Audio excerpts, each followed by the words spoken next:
Ciao a tutti, sono Simone Granata e siamo qui alla Games Week con John Romero. Non ha bisogno di presentazioni immagino, ma per chi non lo sapesse è creatore e ideatore di Doom, una serie iconica del nostro settore. Hello, thank you for being here with us.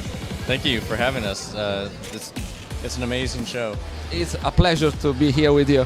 And the first question I want to ask you is about the FPS genre that you have invented in most ways.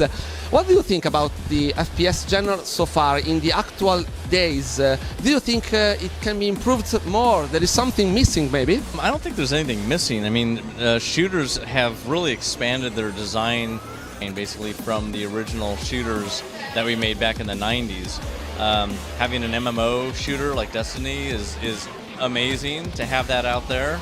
To see the design effect of what we created turn into like tactical shooters that are much slower, but like Rainbow Six and Ghost Recon, completely different than the stuff that we played that we made. You can't just run in the game; you get shot and killed if you just run, right? So stealth shooters are really pretty cool to see. And then really like you see a Gears of War type game, which takes a totally different tack for console players, where you're kind of slow moving and you're using cover to hide, and that the cover systems are a thing now. And so it's interesting to see all of the different design paths that shooters have taken. And one that wasn't taken for a long time was the fast movement. And luckily Doom kind of brought that back.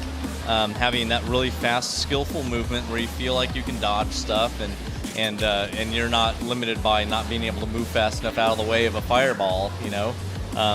So it's great to feel like you have agency over your player more than you're used to with games where you're kind of forced to go slow through them. So yeah, there's a lot of different paths that they've taken, and I really like it. A long way from the first FPS.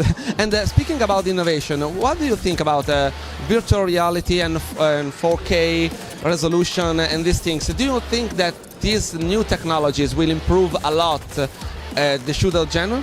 You know, VR. It'll be interesting to see how VR, how a shooter is implemented in VR. Just for the simple fact that when you move around in VR, people get sick because it doesn't register with the way that they move and stuff. So reinventing the shooter within the VR experience, I think, is something that obviously people are trying to do, and they're testing it out.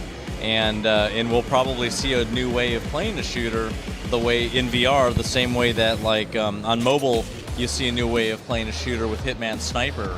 You don't even move. You're basically zooming in to shoot people, and it's so great because now you've removed this whole dimension because you don't have that dimension of control. They remove that dimension of control from the shooter, and they keep you with the one dimension of just, you know, basically zooming in on sighting on stuff.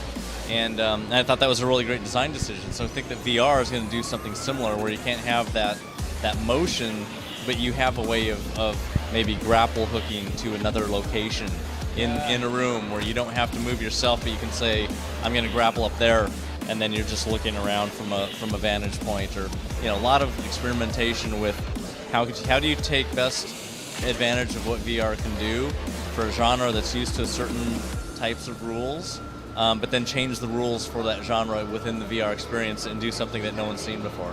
Ringraziamo allora John Romero, thank you for being here with us. It's a pleasure and an honor, of course. Thank you very much.